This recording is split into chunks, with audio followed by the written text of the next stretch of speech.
Amen. Alléluia. Comme la servante de Dieu l'a dit, nous avons un long programme ce matin. Mais j'aimerais t'inviter à faire un petit exercice qui va nous aider à illustrer l'enseignement que je vais donner ce matin. Et tu vas comprendre pourquoi, le pourquoi après. Est-ce que tu peux voir une personne le saluer par un saint baiser comme l'apôtre Paul invite et faire un compliment à la personne? Un compliment qui te passe à la tête. Et quand la personne va te faire un compliment, ne fais pas le même compliment en retour. Est-ce qu'on se comprend? Tu salues la personne par un saint baiser, tu lui fais un compliment, peu importe le compliment, mais en retour, tu ne lui fais, comme la personne n'a pas le droit de te faire le même compliment. C'est-à-dire, si tu dis que tu es bien habillé, tu as l'obligation de dire autre chose. Et vous allez comprendre après. Trouve une personne, fais-lui un compliment. Dis-lui qu'il est intelligent, il est beau, elle est belle. Elle parle bien, elle rigole bien, elle sourit bien, elle a des belles dents. Elle est très bien habillée, elle paraît jeune. Elle sent bon. C'est quoi son parfum? C'est quoi sa paire de chaussures? C'est quoi sa coupe? Le plus beau de tes compliments, dis-lui.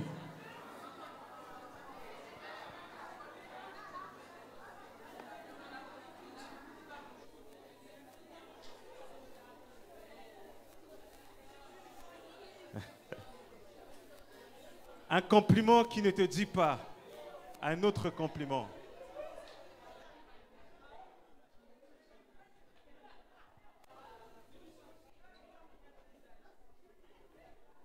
Amen. On peut prendre place. Et s'il vous plaît, on discutera plus tard. On n'en profite pas. Tu? Oh, merci beaucoup. Viens faire bisous. Oh. Que Dieu te bénisse. Adi, tu es très beau. Mais toi, tu es magnifique. Amen. Pourquoi je vous ai fait cet exercice? Vous allez comprendre dans ce que je vais dire par l'enseignement. Alléluia. Amen. C'est un enseignement qui touche tous les domaines, mais combien capital, même sur le plan spirituel, sur le plan des relations, sur le plan des business, sur tous les plans. Ce matin, il y a quelque chose qui doit te coûter cher, que tu dois sacrifier pour arriver à quelque chose d'autre. Je vais essayer en 45 minutes d'explorer ce message. C'est très peu, mais bon, c'est pas grave. On va essayer. Amen. Ce que vous venez de faire là, c'est tout simplement un échange. Vous avez échangé des compliments. Vous avez échangé quelque chose. Quelqu'un me suit? La personne t'a dit quelque chose, tu as reçu quelque chose en retour. Tu as investi quelque chose, on a investi quelque chose en retour. D'où le thème de mon message ce matin, c'est la loi de l'échange. Et plus on va avancer dans le message, plus tu vas comprendre ce que je vais expliquer. La loi de l'échange. J'ai que 2 textes.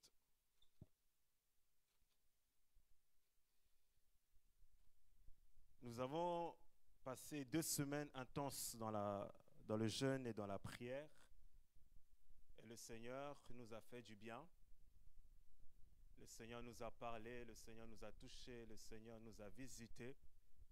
Mais comme je l'avais enseigné à Gennevilliers la semaine dernière, après des temps intenses de prière, il faut comprendre certains principes. pour pouvoir expérimenter ce pourquoi tu as prié. C'est une bonne chose de prier. C'est une très bonne chose de pouvoir jeûner. C'est une très bonne chose de pouvoir entendre les prophéties. Mais seul ça ne suffise pas pour pouvoir expérimenter la gloire de Dieu. Alors que là où nous sommes en train d'aller, nous sommes en train d'aller vers une autre gloire. Et c'est très important, dans une saison de la destinée d'un homme, de pouvoir, comment expliquer ça? Être impacté par tout type d'onction. C'est-à-dire, il y a une saison où l'onction apostolique va venir t'impacter, l'onction prophétique va venir te diriger, mais tu as besoin aussi de l'onction pastorale et doctorale pour pouvoir venir poser des fondements afin que tu sois un chrétien enraciné, que tu puisses avoir une destinée enracinée et que tu puisses être plus que vainqueur. Quelqu'un me suit? D'où l'importance, à un moment nous prêchons, à un moment nous prophétisons, mais à un moment nous enseignons pour construire en toi quelque chose de puissant et fort.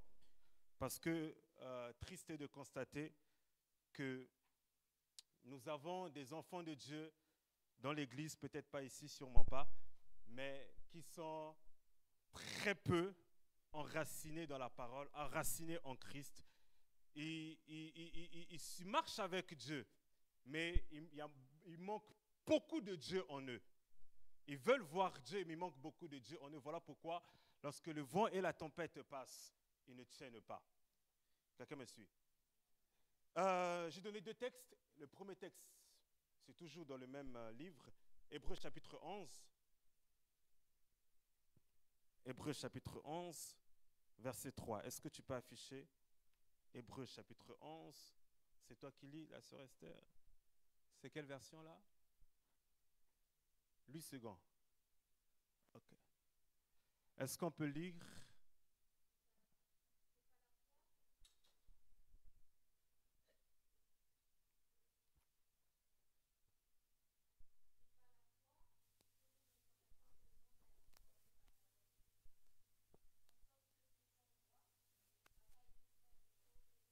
Je répète, c'est par la foi que nous reconnaissons que le monde a été formé par la parole de Dieu, en sorte que ce que l'on voit n'a pas été fait de choses visibles.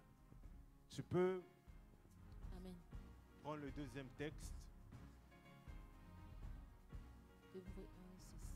Or, sans la foi, il est impossible de lui être agréable, car il faut que celui qui s'approche de Dieu croit que Dieu existe et qu'il est le rémunérateur de ceux qui le cherchent. Or, sans la foi, il est impossible de lui être agréable à qui? À Dieu. Car il faut que celui qui s'approche de Dieu croit que Dieu, un, il existe, et deux, qu'il est le rémunérateur de ceux qui le cherchent. Amen. Est-ce qu'on peut acclamer pour la parole?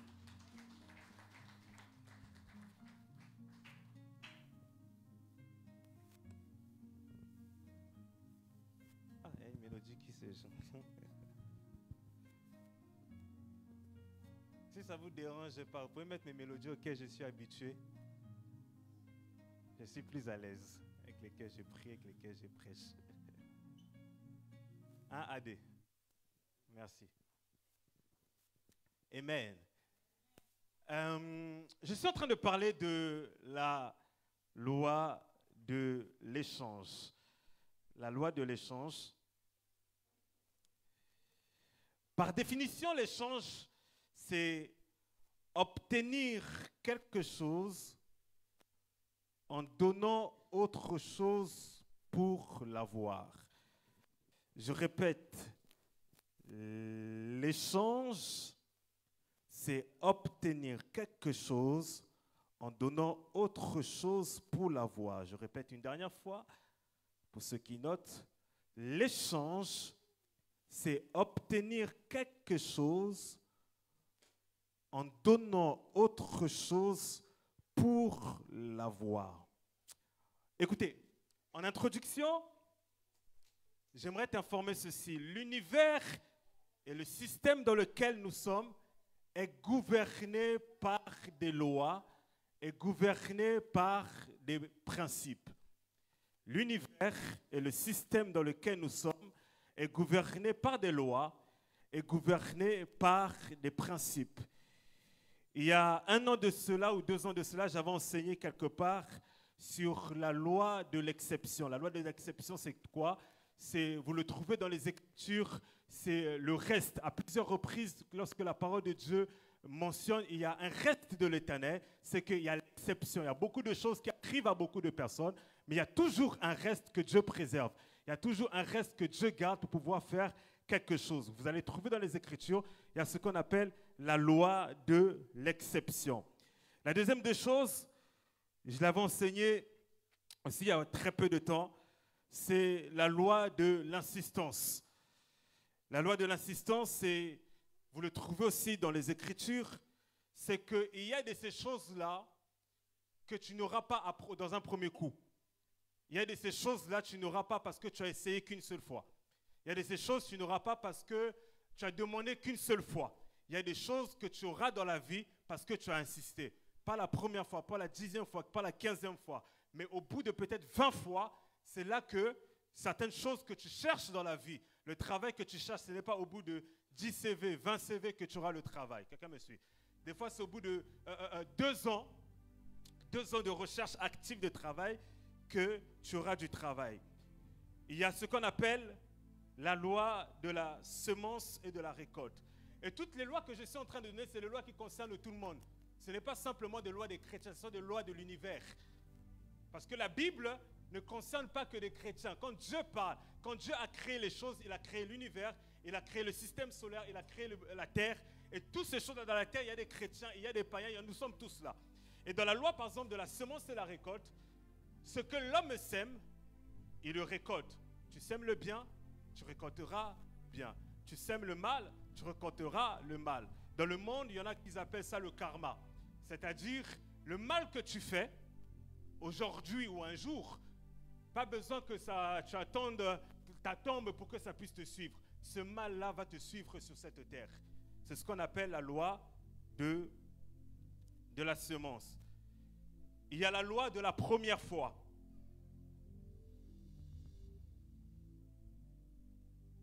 La loi de la première fois, c'est-à-dire qu'il y a une première fois à tout.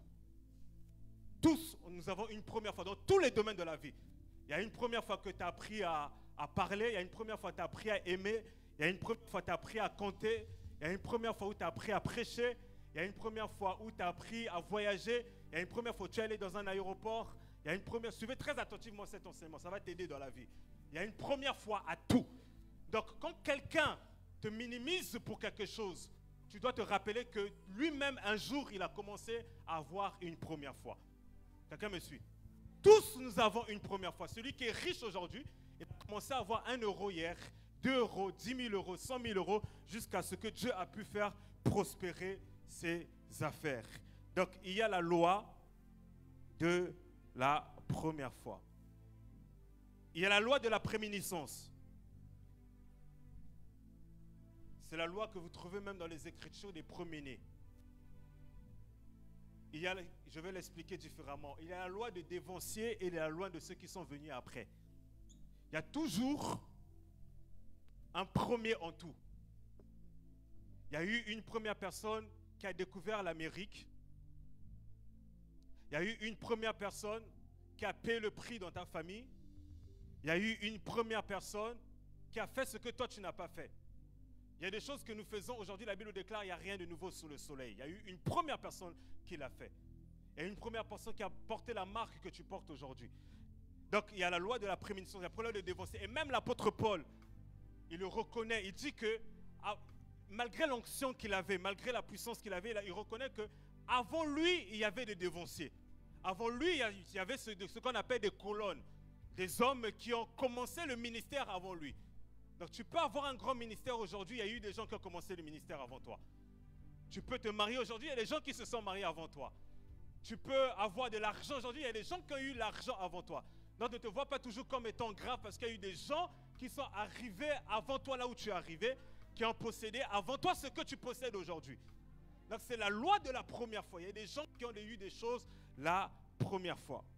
Il y a tellement de lois et sachez que ces lois-là gouvernent l'univers, gouvernent notre quotidien, gouverne notre système, gouverne nos églises, gouverne nos familles, gouverne nos relations. Et il y a ce qu'on appelle la loi de l'échange. Je vous l'ai dit, l'échange, c'est tout simplement obtenir quelque chose en donnant autre chose pour l'avoir. Ou obtenir quelqu'un en donnant quelqu'un d'autre pour l'avoir. Nous trouvons plusieurs exemples sur la loi de l'échange. Vous allez voir, par exemple, il y a des échanges économiques entre États. Il y a ce qu'on appelle le libre-échange. Pour faciliter même Schengen, ce n'est pas simplement la liberté de circulation des hommes. C'est aussi la liberté de circulation des marchandises. C'est aussi la liberté de circulation de la monnaie. C'est aussi la liberté de circulation des flux qui ne sont pas matériels. Je suis juste dans mon introduction pour que vous puissiez comprendre quand je vais aborder l'aspect spirituel. Là, je suis sur l'aspect terrestre, l'aspect matériel. Il y a les échanges économiques entre États. Il y a l'échange, par exemple, Erasmus. Je ne sais pas si vous connaissez Erasmus. C'est l'échange entre les étudiants européens. Un pays permet, par exemple, la France peut permettre à ce que ses étudiants puissent aller dans un autre pays scandinave, par exemple la Suède, pour aller étudier. Vous allez trouver dans la loi des échanges quelque chose que vous ignorez, mais vous échangez. C'est par exemple ce que tu fais au quotidien, c'est-à-dire ton travail. Dans le travail, il y a l'échange parce que toi, tu donnes de tes compétences, tu donnes de ton savoir-être, tu donnes de ton savoir-faire et en retour, le 28 et le 31 du mois, le patron a la responsabilité de te payer. C'est-à-dire, ça revient à la définition, tu obtiens quelque chose en donnant quelque chose en retour. C'est-à-dire, tu obtiens un salaire, tu obtiens de l'argent en donnant quoi? Tes compétences, ton temps en retour. Et même ce que tu es en train de faire maintenant, tu es en train d'échanger. Parce que tu es en train d'obtenir la connaissance en consacrant 3 heures de ton temps ici. Tu es en train d'obtenir des faveurs de Dieu en consacrant ta adoration ici. Quelqu'un me suit? Donc, dans tout ce que nous faisons au quotidien, nous sommes en train d'échanger. Quand tu marches avec un ami, tu échanges. Parce que l'amitié, c'est 2 personnes. C'est un engagement entre 2 personnes. Vous échangez des idées. Vous échangez, comment ça s'appelle, des points communs. Vous échangez des activités. Combien même tu marches avec un homme ou avant de faire le choix d'un conjoint, vous échangez. Écoutez, frères et sœurs, quand on marche avec une personne, que tu montes ou tu descendes, que tu sois spirituel ou pas, tout un chacun d'entre nous, nous avons des intérêts. Mais quand je parle d'intérêts, je ne parle pas des intérêts de basse-cour. Parce qu'il y a des gens qui marchent avec des gens pour l'argent, il y a des gens qui marchent avec des gens pour les relations, il y a des gens qui marchent avec les gens par rapport à des véhicules et autres. Non, mais il y a des gens qui marchent avec des gens pour les biens immatériels. C'est-à-dire, tu peux choisir un ami, pas parce que forcément, etc., il aura une voiture ou il aura des relations à te donner, mais tu peux choisir un ami parce qu'il est intelligent. Tu peux choisir un ami parce qu'il est fort en calcul et là où tu es en train d'aller, cet ami-là, il va t'aider pour le business que tu vas faire. Tu peux choisir un homme et une femme, au-delà d'être beau et belle, au-delà d'avoir la forme, comme la Bible dit, elle était belle de figure et de taille, mais tu sais que tu as besoin de quelqu'un d'intelligent, tu sais que tu as besoin de quelqu'un d'organisé, tu sais que tu as besoin de quelqu'un qui parle bien, tu sais que tu as besoin de quelqu'un qui se présente bien. Donc, au-delà du physique de la personne, tu vas aller détecter, explorer dans le comment ça s'appelle, dans l'immatériel, dans l'esprit, ce que la personne peut t'apporter. Quelqu'un me suit? Et ça, c'est de l'intérêt. Alléluia. Donc, des fois, nous sommes hypocrites, nous disons, non mais frère, c'est vrai que l'amour, on ne l'explique pas, mais l'amour a des intérêts. L'amour a des intérêts.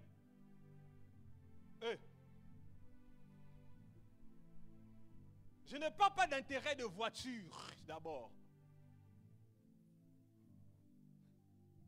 Alléluia. Je ne parle pas d'intérêt d'abord de maison. Frère, ce culte, c'est un culte de sagesse. Je suis en train de te communiquer la sagesse. Mais tout ce que tu veux dans la vie, on va le voir tout à l'heure. Dans la loi de l'échange, il faut qu'il y ait gagnant-gagnant. Il faut que quand on échange, toi tu gagnes, moi aussi je puisse gagner. J'ai un BTS NRC, c'est-à-dire négociation, relation, client. Ça a changé de nom. Mon père, il me dit toujours, je vais, toi, tu es dur, tu es comme Trump. C'est-à-dire, toi, pour négocier avec toi, moi, si tu veux négocier l'argent avec moi, on peut rester 1 heure dedans. Oui, je suis un dur négociateur. Pourquoi? Parce que quand on négocie, peu importe ce qu'on va négocier, il faut qu'au final, moi, je puisse gagner dans ce qu'on est en train de négocier, que ce soit l'argent, que ce soit les business, que ce soit même d'ordre spirituel. Il faut que je gagne. Quelqu'un me suit? On verra tout à l'heure, même Dieu est un grand négociateur. Voilà pourquoi je vous ai emmené, je vous commence dans les choses physiques, vous comprenez cela, pour vous emmener dans les choses spirituelles. Donc, il y a la loi de l'échange. Tu ne peux pas marcher avec des gens si tu ne gagnes pas quelque chose d'eux. Tu ne peux pas marcher avec un ami si tu ne gagnes pas quelque chose de cet ami. Tu ne peux pas marcher avec un partenaire si tu ne gagnes pas quelque chose de ce partenaire-là. Tu ne peux pas marcher avec un groupe de personnes si ces personnes-là ne t'élèvent pas, si ces personnes-là ne te challengent pas, si ces personnes-là ne stimulent pas la grandeur qui est en toi. Il y a des personnes, il y a des environnements, au lieu de t'emmener vers le haut, ils sont en train de t'emmener vers le bas. Il faut fuir ces personnes. Mais il faut te connecter à des personnes où tu trouves ton intérêt. Le fait que tu restes avec ces personnes, tu remarques que tu pries plus, tu te sanctifies plus, ton intelligence se développe, que rester avec des personnes que tu vois que tu t'abrutis plus. C'est de l'échange.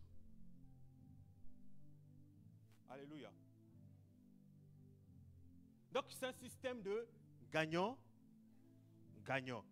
Donc si je veux obtenir quelque chose de toi, il y a des choses que nous faisons sans pour autant attendre quelque chose en retour. Mais il y a de ces choses, il y a de ces dimensions de choses. Si je le fais, ou si tu me fais quelque chose, il faut que tu gagnes. Mais moi aussi, il faut que je gagne dans ce que l'on est en train de faire. Voilà pourquoi dans une vision, frères et sœurs, j'ai l'habitude de dire, apprenez à montrer les gens qui sont intéressants. Vous allez gagner beaucoup de ces gens-là. Je vous répète. Apprenez à montrer aux gens qui sont intéressants à vos côtés, qui sont utiles à vos côtés. Et vous allez gagner beaucoup de ces gens-là. Tant qu'il y a des personnes qui sont autour de vous, vous les montrez qu'ils sont inutiles et inintéressants, vous n'allez rien gagner d'eux. Parce qu'en matière de leadership et de management, on ne conduit pas simplement les hommes par gentillesse. Non. On conduit les hommes par bonté et par stratégie. Quelqu'un me suit? Les bons leaders, ce n'est pas simplement des gens qui ont des bons cœurs. Non, les bons leaders, ce sont des hommes et des femmes qui ont des stratégies. Tu peux avoir un bon cœur, tu prends tout le monde autour de toi, mais il ne te renforce pas dans ton leadership. Alors que tu peux être un bon leader, tu n'as pas forcément un grand cœur et autres. Tu as un grand cœur, mais tu as aussi des stratégies pour pouvoir développer les humains qui sont à tes côtés. Parce que la plus grande ressource d'un homme, ce sont les hommes. Ce n'est pas d'abord le matériel, ce n'est pas d'abord l'argent, ce sont les hommes que Dieu te donne. Quelqu'un me suit? Donc si je veux gagner de toi, ou si tu veux gagner de moi, il faut que j'ai quelque chose aussi à gagner de toi. Si on travaille, vous savez, même en partenariat, quand aujourd'hui on le voit plus se développer sur les réseaux sociaux, etc., le partenariat. Toi, tu t'exposes, tu as des milliers de vues et des milliers de followers, tu t'exposes avec mon produit, moi je gagne la visibilité, toi tu gagnes l'argent que je te donne. Quelqu'un me suit? Et beaucoup de personnes comme ça sont devenues riches parce qu'ils ont activé en eux la loi de l'échange. Beaucoup de personnes ont prospéré. Beaucoup de relations. J'ai aimé un homme de Dieu, il a dit ceci. Et j'ai aimé cette phrase. Il a dit, quand on parle même de relations amoureuses entre un homme et une femme, ce n'est pas simplement une histoire d'amour, c'est une question de fusionner les destinées. C'est-à-dire, moi j'ai une destinée. Et je trouve des trucs intéressants. Qu'est-ce que je vais trouver intéressant dans la destinée de l'homme et de la femme que je vais épouser?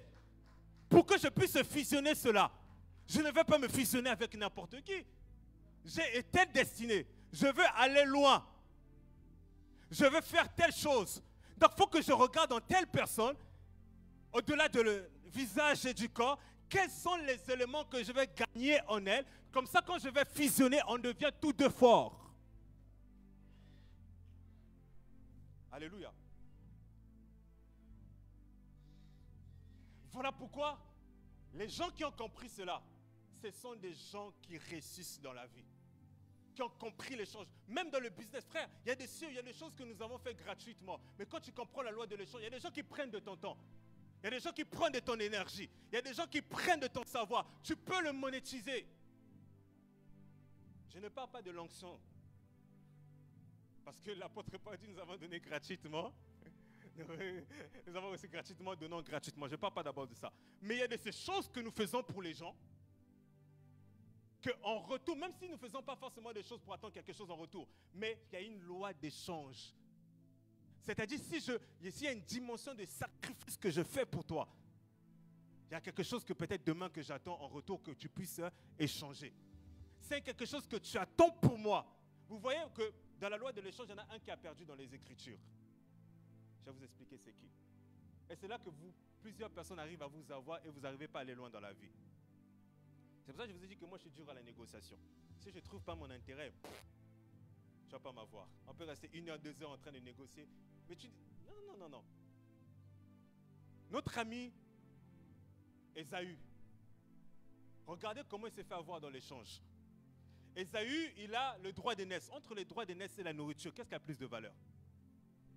Les droits d'aînesse, hein? Ok, voilà pourquoi vous échangez des choses de valeur contre des choses qui n'ont pas d'utilité. Voilà pourquoi, au lieu de fois d'attendre que Dieu te bénisse à la saison qui doit te bénir, tu vas te mettre avec des gens. Ce n'est pas la personne qu'il faut pour toi. Tu vas faire des travaux. Il y a des choses qu'on accepte, oui, c'est un temps. Mais il y a des choses parce que tu connais ta valeur. Tu connais ce que tu as. Tu ne t'associes pas avec n'importe qui ni à n'importe quel endroit. Il y a des gens qui peuvent venir, tu vas te dire, non, ce n'est pas mon style, ce n'est pas ce que je veux, merci bien, au revoir. Ce n'est pas le travail que je veux, merci bien, au revoir. Ce n'est pas l'endroit où je veux, merci bien, au revoir, avec respect. Ésaü, on vient le voir, il a le droit d'aînesse, quelque chose de valeur. Et Jacob, il vient, et lui dit, bah écoute, donne-moi ton droit d'aînesse, et moi je te donne quoi en retour? La nourriture. Et beaucoup se font avoir comme ça. Parce que tu as faim, tu acceptes tout. Parce que tu manques, tu acceptes tout. Parce que tu n'as pas encore... Frère, il y a des choses, hein, je dis on accepte parce que c'est un temps. Il y a des choses, vaut mieux attendre le temps de Dieu quand ça frappe à ta porte. C'est le temps de Dieu, c'est la personne qu'il faut pour Dieu, pour toi. C'est le travail qu'il faut, c'est l'onction qu'il faut, c'est la grâce qu'il faut, c'est le ministère qu'il faut, c'est les amis qu'il faut. Combien de personnes dans la solitude sont associées avec n'importe qui? Alors que tu avais le droit d'aînesse, quelque chose de valeur, mais tu es parti l'associer pour gagner quoi? La nourriture, quelque chose d'éphémère. Alors que le droit d'aînesse, c'est quelque chose de valeur, quelque chose de puissant qui va t'emmener loin. Et Ésaü, il n'était pas un homme prophétique, il n'avait pas compris. Quand Jacob lui a proposé cet échange, lui, il a vu simplement le temps présent. Frère, j'ai l'habitude de dire, savoir dire non est une preuve de caractère. Tu ne dois pas être un homme et une femme que tu dis oui à tout. Tu ne dois pas être un homme et une femme, toute opportunité, toute proposition, toute bonne chose entre guillemets qui se présente. Tu dis oui, non. Il y a de ces choses quand tu ne veux pas, quand tu n'aimes pas, tu dis non. Dire oui à tout, ça va te faire passer à côté de beaucoup de choses. On ne peut pas t'imposer des choses. À moins que ce soit Dieu qui t'impose des choses. Mais la société ne peut pas t'imposer des choses. Ta famille ne peut pas t'imposer des choses. Il y a des choses, si tu n'aimes pas, tu ne veux pas, tu dis non. Quelqu'un me suit? Et Ésaü aurait pu refuser cette transaction-là. Mais Ésaü ne l'a pas refusé. Il a accepté parce qu'il y avait un besoin qui était activé. C'était le besoin de manger. Et à cause du besoin de manger, il a vendu son droit d'aînesse. Parce que dans tout ce que vous faites, vous êtes en train d'échanger. Mais écoutez-moi, dans tout ce que vous échangez, regardez si vous êtes gagnant ou perdant. Regardez toujours. Dans tout ce que j'échange, est-ce que je suis gagnant ou perdant? Et plusieurs personnes, plusieurs destinées, plusieurs vues ne décollent pas parce qu'ils ne savent pas bien faire les transactions. Et dans le monde physique et dans le monde spirituel. Et ils sont perdants, ils sont en retard. Et il y a des gens qui gagnent plus que vous. Parce qu'ils échangent avec vous, eux ils gagnent, vous ne gagnez pas. Tu peux prier, mais si tu ne comprends pas ce principe-là, il y a des choses, ça ne va pas fonctionner. Tu peux jeûner, mais si tu ne... C'est des principes simples. Mais la Bible fait des principes, tu les appliques, ça marche. Avec la foi. Tu ne les appliques pas, tu vas tâtonner. Tu as beaucoup prier, jeûner, monter, descendre. Il y a des lois qui gouvernent le système. Il y a des lois qui gouvernent l'humanité. Il y a des lois qui gouvernent la terre. Quelqu'un me suit? J'étais en train de parler avec des collègues. Dernièrement, on était en train de parler sur la géopolitique, ce qui se passe en ce moment au Moyen-Orient et les signatures de contrat, je me suis posé la question. Je disais à mes collègues, mais posez-vous la question. C'est pour ça que j'aime beaucoup Trump. On peut ne pas l'aimer. Je dis, lui, c'est un bon commerçant. Il pense d'abord à lui et son pays. Trump est un Américain. Qu'est-ce qu'il vient faire dans les affaires des Africains? Vous n'avez pas posé la question? Trump est un Américain. Entre la négociation entre la RDC et le Rwanda, qu'est-ce qu'il vient faire là?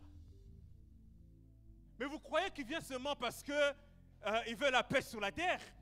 Non! Il y a la loi de l'échange. Donc quand tu viens se jouer les médiateurs, les États-Unis sont gagnants dedans. Même quand les nations, les ONG, ils viennent en Afrique, vous simplement montrer des beaux dons, etc. Et tout, ils repartent avec quoi? Frère, il n'y a rien qui est gratuit sur cette terre. Quand vous trouvez quelque chose de gratuit, quelqu'un paie le prix quelque part. Il n'y a rien qui est gratuit. Et n'acceptez pas les choses gratuitement. Il n'y a rien qui est gratuit. Il y a des choses qu'on peut te donner, mais quelqu'un paie le prix quelque part. Il y a quelque part, les jeunes que j'encadre dans mon travail, ils disent, non, la CAF c'est gratuit. Je dis, la CAF c'est pas gratuit, c'est mes impôts qui te donnent les choses. La CAF n'est pas gratuite, ce sont les impôts des Français.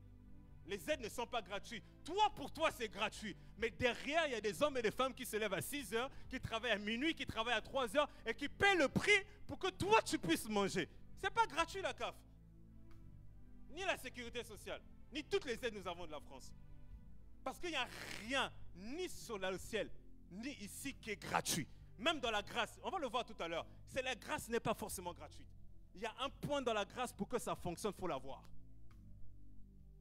Donc comprenez que rien n'est gratuit sur cette terre. Tout ce dont vous avez besoin doit vous coûter quelque chose. Il y a des fois pour qu'une relation marche, ça doit coûter ton orgueil. Tu dois apprendre à t'humilier, tu dois apprendre à pardonner. Je vous dis la vérité, il y a des amis qui se sont séparés parce qu'il y avait de l'orgueil. Il y a des relations qui se sont brisées parce qu'il y avait de l'orgueil. Personne ne veut demander pardon. Il y a des États qui ont fait la guerre parce qu'ils ne se sont pas assis autour d'une table. Il y avait l'orgueil des chefs. Donc il y a dans tout ce que nous voulons faire, des mariages qui réussissent, des ministères qui réussissent, des amitiés qui réussissent. À un moment, quand on veut échanger, l'un et l'autre doivent faire coûter quelque chose.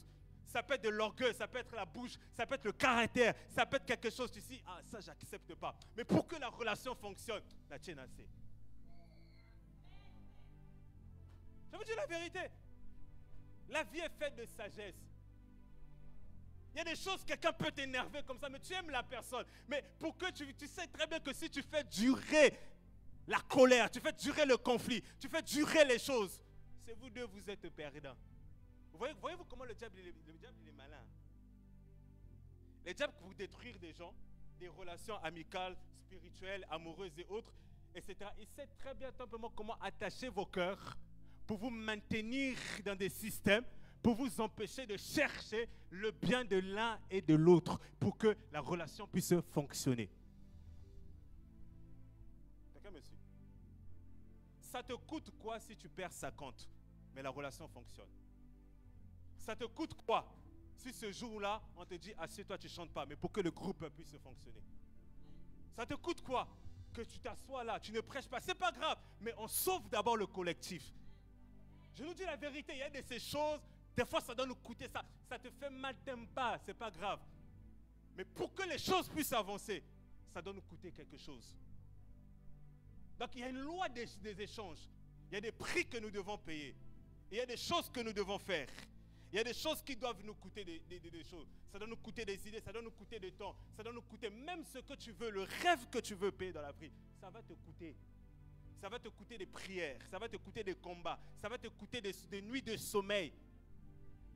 J'ai un homme de Dieu que je connais qui a écrit un livre. Je me rappelle, j'étais dans son bureau parce que j'avais besoin de ses conseils pour commencer à écrire mon livre. Et quand on est en train de chanter, la première question que je lui ai posée, c'est en combien de temps tu as écrit ton livre? Parce que c'est bien beau d'écrire un livre. Tu vois la préface, tu vois la beauté de la chose, tu vois un livre de 200-300 pages. Mais derrière ces 200-300 pages, ça a coûté à quelqu'un des choses. Il commence à m'expliquer les nuits de sommeil que ça l'a coûté, les week-ends que ça l'a coûté, et l'argent même pour que après tu puisses aller à la maison de la Bible, après tu puisses faire la publicité de ton livre. Pourquoi? Parce que dans tout ce que tu veux faire, dans les rêves que tu veux avoir, ça va te coûter quelque chose. Quelqu'un me suit? Je disais à quelqu'un dernièrement,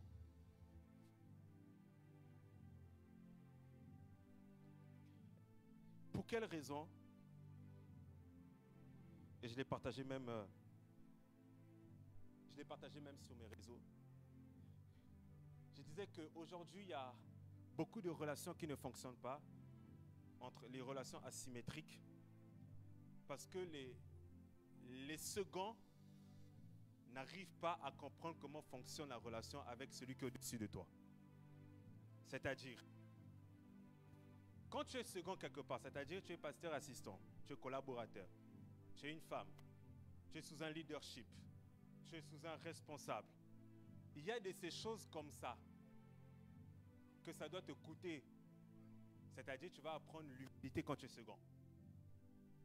Quelqu'un me suit? Quand tu es second, tu vas apprendre l'humilité. Et Dieu des fois fait exprès. Tu ne peux pas, et c'est là que je vois, et je disais d'ailleurs, je dis, mais comment se fait-il une femme, tu peux te lever, tu commences à donner des ordres à ton mari, tu fais ceci, tu fais cela, Non! Non! Comment tu peux te lever, tu viens devant ton pasteur, il dit, pasteur, on doit faire ça. Non, tu proposes. Tu soumets. Tu suggères. Moi, tu viens comme ça, même si j'avais les bonnes volontés, je vais te dire non. Juste pour te montrer que dans la relation, chacun doit rester à sa place. Donc, même quand tu es leader, lorsque tu es second auprès de quelqu'un, ça va te coûter de l'humilité. Ça va te coûter le respect. Même des fois, quand ta bouche la veut parler, tu vas te taire. Quelqu'un me suit? Tu dois payer des prix pour le rêve que tu veux atteindre. Tu dois payer des prix pour là où tu veux y aller. Tu dois payer des prix pour les relations que tu veux maintenir à tes côtés. Tu dois payer des prix pour les personnes que tu veux garder à tes côtés. Tu dois payer des prix pour la chose que tu veux. Parce que j'ai dit, ce que tu veux obtenir, tu dois donner quelque chose en retour. Tu ne peux pas obtenir l'onction en dormant, en mangeant tout le temps.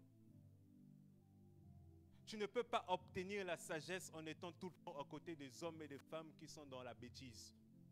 Tu ne peux pas obtenir l'illumination si tu n'es pas exposé à l'illumination. Tu ne peux pas obtenir certaines choses si tu ne fusionnes pas. Tu ne te côtoies pas avec des hommes et des femmes qui sont capables d'emmener un plus. Frères et sœurs, il y a des gens que quand tu te connectes à eux, tu dois être sûr qu'ils t'emmènent un plus. Je vous ai dit, dans les relations, il faut être stratégique. Je sais que je suis faible dans ça. Je n'ai pas ça. Mais je vais me connecter avec quelqu'un que je sais qu'elle est forte dans ça. Et dans ça, ce que je veux faire, elle va m'apporter ceci. La Bible déclare dans Babylone, quand ils étaient en train de construire, ils ont fusionné leurs forces, leurs idées, leur intelligence, leur sagesse. Il y avait des hommes, même quand Moïse devait construire le tabernacle, Moïse, il était fort spirituellement. Mais il fallait qu'il y ait des hommes qui savent travailler le matériau. Il faut qu'ils soient intelligents. Tu peux être spirituel comme pas possible. Il y a des choses que tu ne sais pas faire. Heureusement, des fois, il y a des frères et nos sœurs là qui savent gérer les réseaux sociaux. Nous, on sait les réseaux sociaux comment? Il faut qu'il y ait des gens autour de nous qui savent gérer les réseaux sociaux. Il faut qu'il y ait des gens autour de nous qui savent parler en public. Il faut qu'il y ait des gens autour de nous qui savent comment nous introduire quelque part, qui nous préparent des discours. Vous savez, même la prédication, on le prépare, on le structure. Donc, je peux te donner ma prédication, tout est déjà prêt. Je te dis, mets-moi ça structuré. Comme ça, moi, quand je vais arriver devant les gens, je sais comment je vais exposer le truc. Mais j'ai gagné quelque chose dans un intérêt. Il y a échange. Quelqu'un me suit? Pose-toi la question là où tu es là. Depuis que tu marches avec ces gens-là, tu gagnes quoi? Ou tu perds quoi? Depuis que tu marches avec cette personne, tu gagnes quoi? Ou tu perds quoi? Parce que la vie est une vie d'échange. Que tu le veuilles ou pas, vous échangez. Vous échangez des informations, vous échangez des données, vous échangez des choses spirituelles. Et même dans la Bible, il y a... Les hommes ont compris un principe que même les esprits ont compris, ce principe de l'échange, parce qu'il y a des échanges entre le monde spirituel et le monde physique. Vous allez voir, il y a plusieurs hommes jusqu'à aujourd'hui, pour obtenir les faveurs des dieux, ils font quoi? Ils vont offrir des sacrifices. Ils font quoi? Ils vont offrir des vœux. Ils font quoi? Ils vont offrir des libations. Ils ne le font pas simplement parce qu'ils aiment la divinité. Non, ils le font parce qu'en retour, ils attendent quelque chose. Quelqu'un me suit? Donc quand les occultistes, les sorciers font quelque chose, ou ils vont chez un féticheur, quand ils échangent, on donne ta photo, on donne tes ongles, on donne quelque chose, c'est pour en retour attendre ta mort. Parce que le monde spirituel fonctionne avec la loi de l'échange. Tu veux quelque chose dans le domaine de l'esprit, qu'est-ce que tu es prêt à sacrifier dans le domaine physique qui va permettre aux esprits de venir en ta faveur? Quelqu'un me suit? Voilà pourquoi j'ai dit, il n'y a pas que la grâce. Il y a des prix que nous payons, il y a des sacrifices que nous faisons, il y a des actes que nous devons poser pour pouvoir permettre à ce que le monde spirituel nous soit favorable. Et les occultistes ont compris cela. Voilà pourquoi eux, ils payent des prix, payent des prix, payent des prix, payent des prix, pendant que nous, les fils de la lumière, nous sommes dans l'ignorance. Voyez-vous, il y a eu plusieurs personnes, ils se sont jurés, ils ne vont jamais manger ni boire, juste pour tuer Paul. Ils étaient plus de 40. Regardez le prix. Pourquoi? Parce qu'ils connaissent la puissance du jeûne, ils connaissent la puissance du sacrifice, ça va augmenter leur force et leur puissance spirituelle dans un seul but, de détruire et de tuer Paul. Ils comprennent les principes de l'échange. Nous, nous allons payer le prix et les esprits vont se renforcer en nous pour pouvoir opérer une activité. Quelqu'un me suit? Mais toi, depuis le 1er janvier jusqu'à aujourd'hui, qu'est-ce que tu payes? Qu'est-ce que tu mets sur l'autel comme ça? Je ne parle pas d'argent. Quand tu mets sur l'autel comme sacrifice pour attirer les faveurs du monde spirituel, qu'est-ce que tu mets sur l'autel? Qu'est-ce que tu échanges? Quel intérêt Dieu a à te garder sur la terre? Juste pour tes beaux yeux. Quel intérêt Dieu a à te donner ce que tu es en train de demander? Qu'est-ce que Dieu va gagner dans ton mariage? Qu'est-ce que Dieu va gagner dans ton ministère? Qu'est-ce que Dieu va gagner qui te donne la bonne santé? Qu'est-ce que Dieu va gagner te donnant des autres? Qu'est-ce que, frère, quand tu pries ou quand tu cherches Dieu, essaie de regarder, Seigneur, qu'est-ce que tu vas gagner dans ce que je suis en train de te demander là? Un jour, j'étais malade et quand j'étais en train de prier, Dieu, j'ai commencé à négocier avec Dieu. Vous savez, la prière, ce n'est pas simplement non. C'est que tu parles avec ton Créateur. J'ai dit, Dieu, bon, je suis jeune, j'aime voyager, j'aime prêcher, j'aime te servir, j'ai besoin d'argent, j'aime l'argent. Je dois donner là, je dois faire ceci, je dois faire cela. Je ne peux pas aller devant la chair comme ça. Je ne peux pas aller devant la chair aussi comme ça. Je ne peux pas m'asseoir et pendant plusieurs mois, je ne vais pas devant la chair. Donc, parce que tu m'as appelé à la prédication, à l'enseignement et à beaucoup de choses, tu dois me guérir. Parce que si tu ne me guéris pas, je ne pourrai pas prêcher. Je négocie avec Dieu. J'ai dit, Dieu, c'est intéressant pour toi. Moi, pas simplement que je puisse obtenir la guérison. Mais Dieu, c'est intéressant pour toi que tu me guérisses. Parce que si tu ne me guéris pas, je ne peux pas, tout ce que tu me révèles, tout ce que tu me parles, ça va rester seulement entre mon mire et moi-même. Donc, alors qu'il y a des gens qui ont besoin d'entendre et de savoir ces choses-là. Donc, quel est ton intérêt? Ton intérêt, quand tu vas me guérir, maximum de personnes seront touchées par la parole. Quelqu'un me suit? Qu'est-ce que tu es prêt à sacrifier? Quel prix tu es prêt à payer en cette année 2025? Qu'est-ce que tu es prêt à échanger pour ta réussite? Et c'est personne qui va payer le prix à ta place. Vous savez, il y a de ces personnes que je connais qui ont fait des sacrifices énormes pour arriver là où ils sont.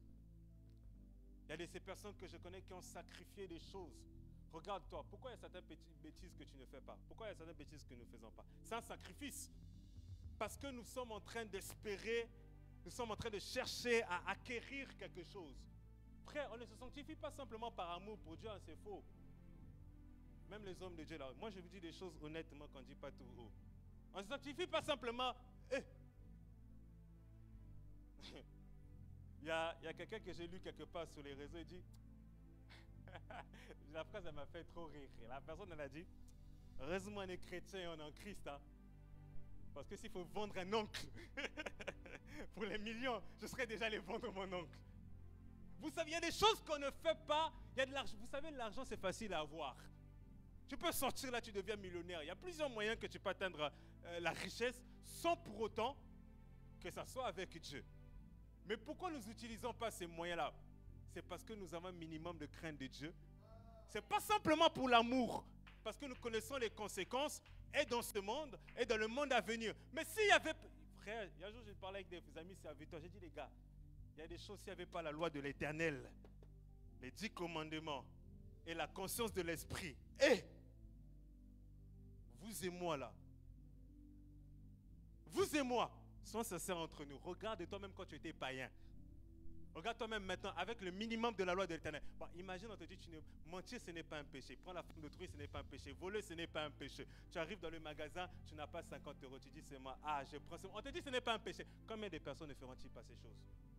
Parce que, il y a, comment ça s'appelle? Il y a de ces choses que nous ne faisons pas forcément parce que nous aimons Dieu. Oui, il y a l'amour pour Dieu, mais il y a aussi cette conscience du mal et du prix que nous allons payer par la suite de cet acte-là. Alléluia. Donc, vous devez comprendre, nous devons comprendre qu'il y a la loi de l'échange. Et le monde spirituel fonctionne ainsi. Et il y a de ces choses comme ça que, parce que nous voulons obtenir quelque chose du monde spirituel, nous prions beaucoup. Nous jeûnons beaucoup. Nous nous sanctifions. Nous donnons nos dîmes, nous donnons nos offrandes. Nous payons des prix. Et un homme, écoutez-moi, un homme qui ne paye pas des prix, je vous dis la vérité. Quand je parle de prix, c'est beaucoup de choses. Ça englobe beaucoup de choses. Un homme qui ne paye pas des prix n'ira pas loin dans la vie. Si tu ne payes pas des prix, tu ne fais pas des sacrifices, tu n'iras pas loin. Il y a des prix que tu dois payer sur ton caractère. Il y a des prix que tu dois payer de ton argent. Il y a des prix que tu dois payer de ton sommeil. Il y a des prix que tu dois payer dans la prière. Il y a des prix que tu dois payer. Il y a des choses qui te plaisent. Tu dis non, ça je dois investir dans ça. Il y a des choses que tu as envie de faire. Tu dis non, là je dois être dans la prière. Il y a des frères. Hey. Pendant ces 14 jours-là, j'ai dit Seigneur, c'est mal tombé. Frère, il fait chaud. On est en période de juin. Il fait chaud. Paris est rempli de bars et rempli de restaurants. Tu finis le travail à 14 h. Tu es bien habillé, tu es bien beau. Tu as envie d'aller manger au restaurant. Tu dis, non, on est en train de jeûner. Mais tu dois payer le prix parce que tu sais qu'il y a quelque chose. Ça ne vous est pas arrivé? Jeûner en hiver et jeûner en été, ce n'est pas la même chose. Hein? Parce qu'en été, tu sors. Tu as la, comment ça s'appelle? Il fait chaud, tu as soif, tu as la beauté, etc. Si tu ne sors pas, ce n'est pas grave. Nous, on est des gens qui sortent dans des endroits intéressants de Paris. Il y a des endroits où tu as envie d'arriver, tu as envie seulement d'aller t'asseoir, prendre un verre ou les after-walk, etc. Mais tu arrives, tu dis au collègue, non, je ne peux pas aujourd'hui. Et pendant 2, 3, 4, 5 jours, etc. Oh, mais pourquoi tu montes? Non, non, non, je ne peux pas. Mais, non, non, non, je ne peux pas. Il n'y a pas d'after-walk. After-walk, c'était ici. Tu finis le travail, tu viens ici, tu chandere baba, tu rentres chez toi, tu manges et tu bois. Et quand tu manges et tu bois, tu manges un peu seulement. Mais tu ne peux pas manger les gros trucs que tu as l'habitude de manger. Regardez-vous, mais c'est un sacrifice. Mais pourquoi tu fais ce sacrifice-là? Parce qu'après, tu es en train de t'attendre à quelque chose. Tu es en train d'aspirer à quelque chose. Tu es en train de vouloir quelque chose. Si tu as payé des prix, c'est parce que tu as quelque chose que tu veux obtenir. Il y a quelque chose que tu cherches. Et tu ne peux pas réussir, même dans les relations, peu importe la nature de la relation, si tu ne payes pas des prix. Alléluia. Si tu ne payes pas des prix. J'ai un ami qui s'est marié dernièrement. Le lendemain de son mariage, on est au téléphone.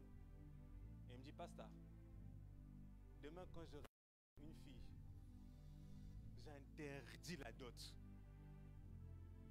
Je dis pourquoi? Il me dit non. Parce que j'étais en train de faire des chichis, etc. pour des choses, etc. Et tout, nana. Je lui ai dit, hein, que normalement une dot c'est quelque chose de symbolique.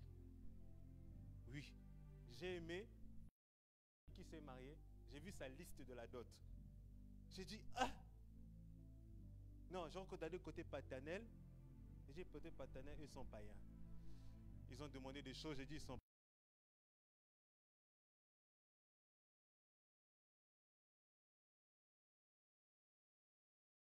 dans la liste, demande une Bible. J'ai dit, mais toi, tu es bien tombé. Ta dot, tu le finis au moins de 1 mois ou 2 mois. Mais ce que j'étais en train de dire, payer le prix pour obtenir la personne pour qu'elle puisse devenir réellement sienne. Mais, il y a de ces Quelqu'un me suit? On peut te dire, tu veux telle chose, paye.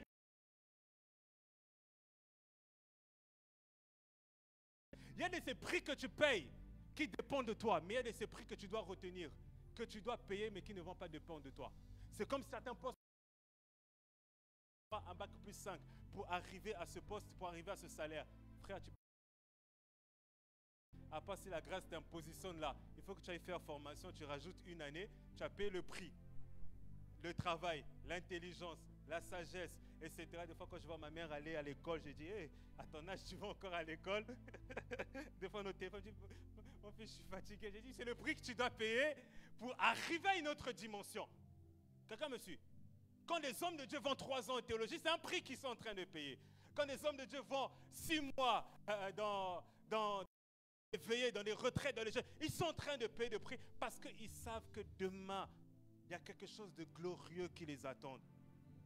Frères et sœurs, la sagesse que je nous donne ce matin, c'est de comprendre qu'il y a une loi d'échange. Une loi d'échange. Qu'est-ce que tu gagnes au quotidien dans ce que tu fais, dans les actes que tu es en train de poser? Qu'est-ce que tu gagnes dans le monde spirituel? Qu'est-ce que tu gagnes avec Dieu? Oui. J'ai essayé dans ma vie de me constituer un entourage des gens que je sens qui sont stratégiques, au-delà de que je les aime bien. Je sais que si j'ai besoin de quelque chose à la banque, j'appelle telle personne. Je vous dis vrai. Même à l'église, on sait qu'il y a des choses de la banque, on va appeler telle personne. Ici, je sais que si j'ai des problèmes de voiture, il y a papa Isaac qui est là-bas. Aujourd'hui, il n'est pas là, mais je sais que si j'ai problème de ceci, j'ai telle personne. Je sais que si j'ai un problème de ceci, telle personne. Je gagne, il gagne. Peut-être en m'aidant à résoudre ce problème, mais tu ne sais pas, peut-être je vais te donner quelque chose. Alléluia. C'est la loi de l'échange. Je peux te demander, rends-moi ce service, fais-moi telle chose. Toi, tu penses que c'est moi, tu es en train seulement de me rendre un service. Parce que vous savez, des fois, on teste les gens comme ça. On ne vous dit pas forcément qu'on va vous payer à la fin. Mais on voit le cœur que tu mets, l'implication que tu mets. Et la personne qui te demande le service, à la fin, il dit non. La personne demandait juste un service gratuitement. Elle a mis son cœur, elle a mis son implication. À la fin, tu peux dire, bon, j'ai pas grand-chose. Ça ne représente pas la chose de demander, etc. Elle te donne quelque chose. C'est la loi de l'échange. Toi, tu lui as fourni un service. Tu as peut-être un 50 € qui va t'aider. Quelqu'un me suit? Gagnant-gagnant, la loi de l'échange. Donc, même dans le monde spirituel, cette année, commence à faire des transactions avec Dieu. Quelqu'un me suit? Commence à... Quand la marche avec Dieu est une marche de transaction. Dieu transacte avec toi, toi tu transactes avec Dieu. Voilà pourquoi je vous ai donné le texte de Hébreu. Parce que Hébreu nous parle premièrement du monde invisible et du monde visible. Que tout le visible vient de l'invisible. L'invisible, nous ne le percevons pas. Mais pour transiter, pour faire des visibles, voilà pourquoi l'auteur d'Hébreu, après, il parle maintenant de la foi. La relation avec Dieu, et il y a l'échange. Et l'échange entre Dieu et les hommes, c'est la foi. Donc quand tu veux des transactions,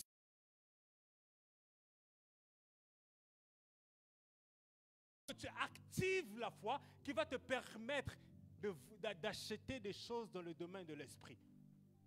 Dans le domaine de l'esprit, les choses se font par la foi. Voilà pourquoi la Bible est en train de dire, par la foi, un tel a fait ceci, un tel a fait ceci, un tel a fait cela. Voilà pourquoi, par la foi, il y a de ces choses comme ça quand tu arrives.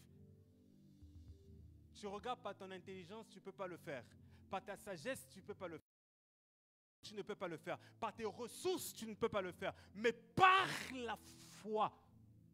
Parce que la foi est cette monnaie qui va te permettre d'ouvrir des portes spirituelles.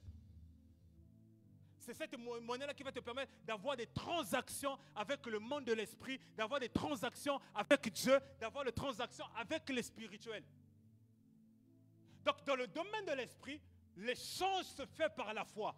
Parce que dans l'esprit, tu ne vois pas. Même si on t'ouvre les yeux pour voir le domaine spirituel, tu n'as que la perception d'une partie. Tu n'as pas la perception de tout. Il y a des choses quand Daniel a raconté quand il était à Babylone dans ses visions, il n'a pas vu certaines choses que Ézéchiel a vues. Il n'a pas vu certaines choses que Jean a vues. Jean, quand le culte céleste se s'ouvre, il a vu des choses que ni Ézéchiel a vues, ni Daniel a vues. Donc il y a des choses que tu vois là. Ce n'est pas tout ce que tu existes. Dieu peut te montrer un truc en prière, Dieu peut te montrer un truc dans le sang, mais ce n'est pas tout ce qui existe. Daniel n'avait pas vu l'agneau qui était assis sur le trône à la droite du Père. Il n'a pas vu ça. Daniel n'a pas vu, comment ça s'appelle, le combat qu'il avait eu, Jean raconte dans Genèse chapitre 12, il y a eu une guerre au ciel. Daniel n'a pas vu la guerre au ciel. Mais Jean a vu la guerre qui est au ciel. Quelqu'un me suit? Donc, dans le domaine spirituel, les transactions se font par la foi. Donc, tu dois avoir la foi pour pouvoir transiter, pour pouvoir faire des échanges. Parce qu'il y a ces choses que Dieu doit te donner, mais la transit et l'activité se fait par la foi. Il y a ces choses, le monde spirituel doit te relâcher, mais tu dois faire ces échanges-là par la foi. Quelqu'un me suit? Voilà pourquoi il y a de ces personnes, ils ne bâtissent pas simplement par la force, mais ils bâtissent par la foi. Ils peuvent être faibles de nature, mais par la foi, ce sont des grands bâtisseurs. Alléluia. Il y a des gens, ils ne deviennent pas par les relations, mais ils deviennent quelqu'un par la foi. Il y a des gens, ils n'obtiennent pas. Tout le message de ce matin que tu marches avec la sagesse, c'est que tu commences à apprendre à faire des échanges en maintenant la foi à l'intérieur qui va te permettre d'être gagnant et dans le domaine spirituel et dans le domaine physique. Si tu ne le fais pas, il y a des choses qui n'arriveront pas vers toi. Quelqu'un me suit? Tu dois échanger.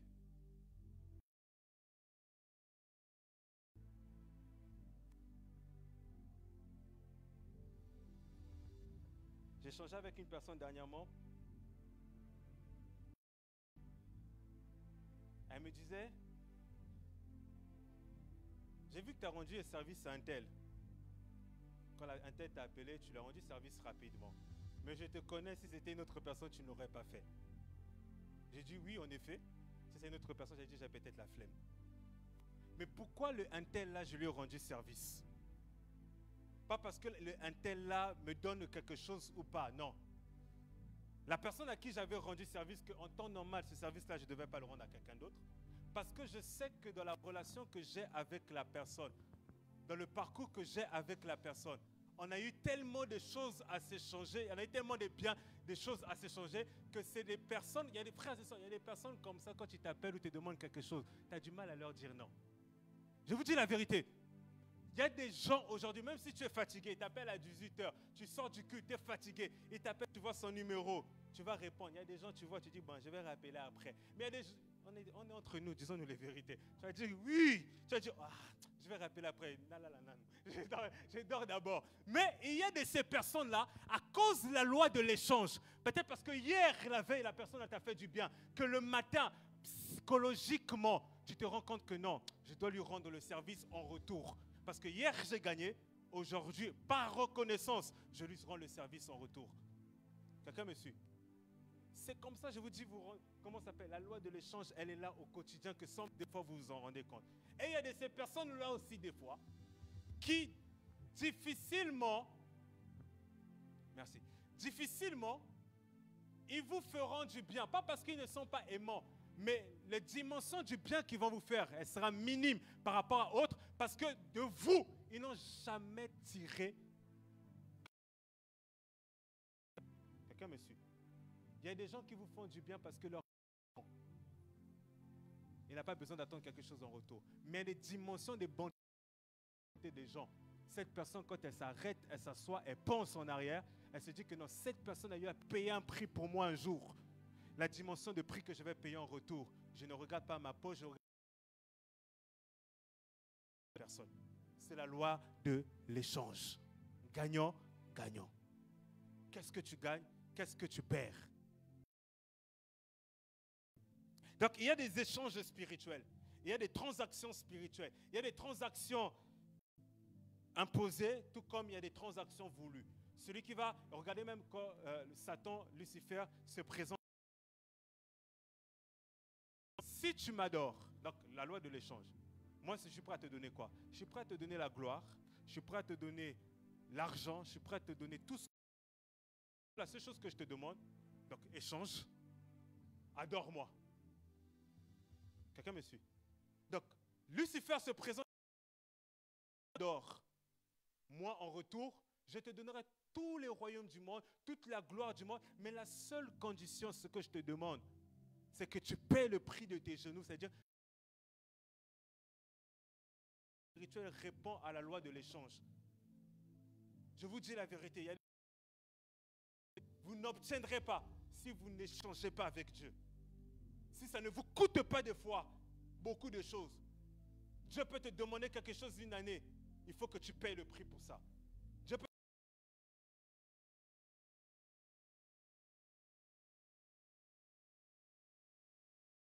lâcher des fois quelque chose qui est tellement précieux à tes yeux. Tu puisses lâcher quelque chose qui est tellement précieux à ton cœur. Tout comme il a dit à Abraham, Abraham va sacrifier ton... te voir. Parce que Isaac était tellement important aux yeux d'Abraham. Et quand Abraham arrive comme ça avec Isaac, il dit non mais en fait, ce n'est pas ça que je voulais faire réellement. Je voulais juste voir si tu m'obéis. Je voulais juste voir si tu étais prêt à sacrifier, à payer un prix, à donner quelque chose pour qu'en retour, tu puisses obtenir quelque chose d'autre. Et par la foi, parce qu'il a cru, il a obtenu le titre étant comme père. Et Dieu l'a béni, Abraham, parce qu'il a eu quelque chose. Écoute-moi, tu ne peux pas avoir de grandes choses sans payer des prix, sans payer même le prix de la foi. Tu ne peux pas, parce que la foi, c'est ce qui te permet d'attirer ces éléments. Ça t'attire les choses spirituelles. Cette année, tu ne peux pas arriver là où tu dois arriver si tu n'as pas la foi, même dans ta destinée. Si tu n'as pas la foi qui permet d'acheter dans le domaine de l'esprit, tu ne peux pas. Et même dans tes prières, frère, dans tes prières, marchande avec Dieu. Vous savez un type de prière, c'est une prière que j'ai découvert dans les Écritures. Quelqu'un que cette prière-là, si un homme de principe de la parole comprend ça, il a fait. Tu es en tort, que Dieu seulement te fasse grâce. Il y a une prière que j'ai découverte dans les Écritures. Les Écritures, il y a une signification spirituelle dans tout. Jésus est qui? Notre avocat, non? N'est-ce pas? Donc, vrai ou faux? Donc, quand il y a un tribunal, ça veut dire qu'il y a une affaire. Donc, quand il y a une affaire, après, il y a un jugement. Donc, si Jésus est mon avocat et que j'ai une affaire avec toi, et dans cette affaire-là, tu es en tort, moi, je vais aller faire la prière de plaidoirie. Vous savez c'est quoi la plaidoirie? Lisez ce que David était en train de faire à plusieurs reprises. David était un homme qui a compris beaucoup de choses. C'est comme aujourd'hui, c'est pour ça que j'ai dit que dans la vie, il y a de ces choses, il faut essayer rapidement d'être en ordre avec Dieu pour ne pas être en tort dans le domaine spirituel. Je vais expliquer ça comment. L'humain que nous sommes orgueilleux. Il y a des torts que nous refusons d'accepter. Mais le monde spirituel n'oublie pas. Le monde spirituel enregistre tout et le monde spirituel sait tout. Donc, quand tu es en tort dans une affaire, voilà pourquoi il y avait même l'esprit qui est le vengeur du sang. On est dans la Bible, c'est Dieu. C'est la Bible que tu lis. Il y avait le vengeur. Donc, celui qui avait tort là, il avait frappé. Le vengeur du sang venait et récupérait. C'est l'Ancien Testament, mais c'est les principes spirituels. C'est-à-dire quoi? Tu me dois de l'argent, un exemple, on fait une affaire. Tu m'escroques dans cette affaire-là.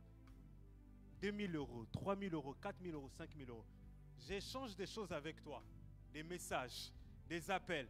Tu bloques ton téléphone, tu fuis, etc. C'est pas grave. Va avec l'argent. L'argent, c'est quoi? C'est du papier. Mais si je suis quelqu'un que je veux maintenant finir avec toi spirituellement, je fais quoi? Parce que là, tu es en tort. Même si, oh Dieu de grâce, non, va rendre l'argent d'autrui. Tu es en tort. Je peux rentrer dans la présence de Dieu. Reda Baba. Jésus-Christ, mon avocat. Je prends l'âme de cette personne. Je cite ton nom. Il me doit tant. J'ai fait, etc.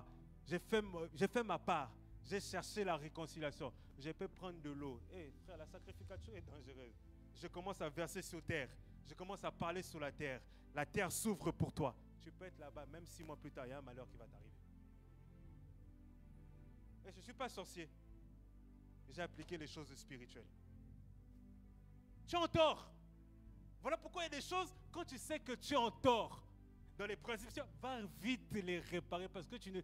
Même avec les... Pourquoi les sorciers arrivent de nous attraper des fois? Il y a des choses, quand tu en entends, je l'ai expliqué à Villeneuve un jour. Tu peux être pasteur, tu prends la femme d'autrui, l'homme là, il peut être le pire des païens.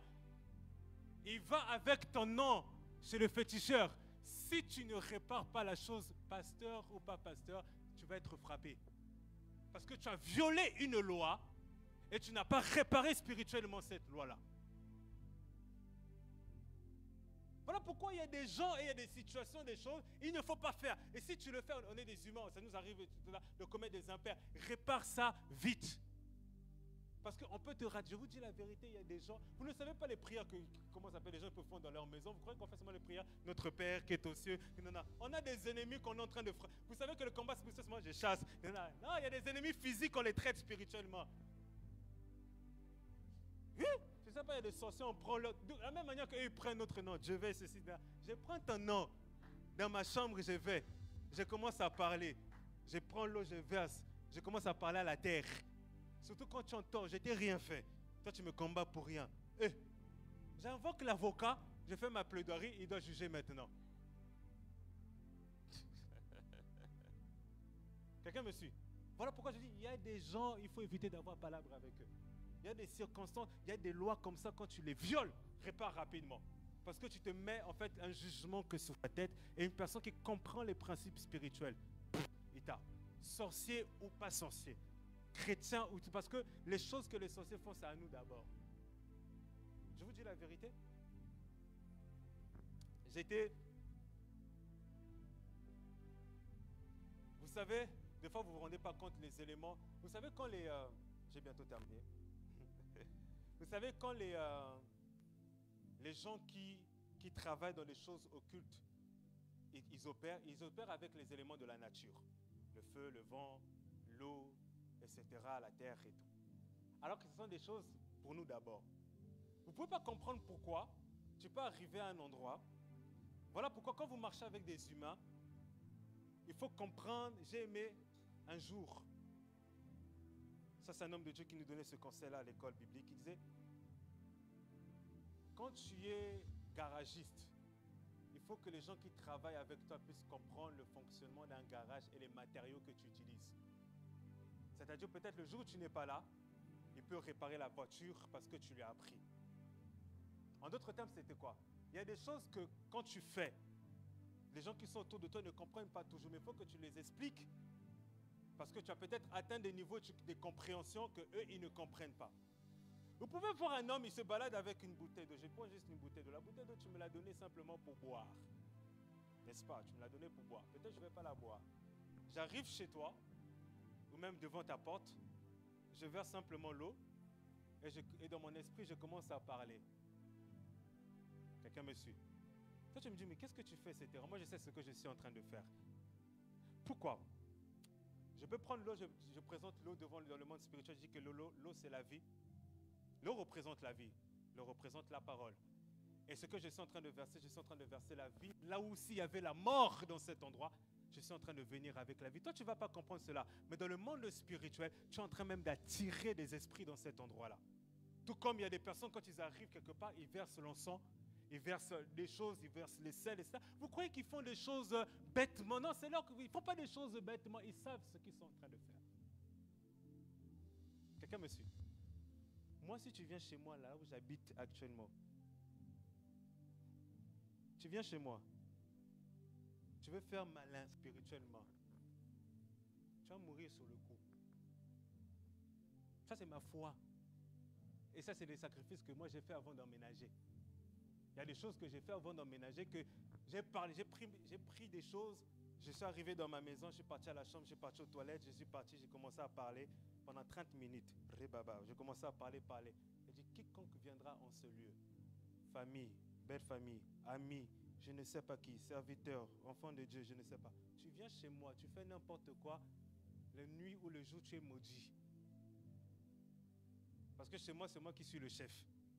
C'est moi qui gère le terrain, c'est moi qui contrôle l'atmosphère. Donc moi, si je dois venir chez toi et que chez toi c'est mauvais, je dois faire quelque chose pour détruire ce qui est mauvais chez toi et remplacer dans ce qui est bien.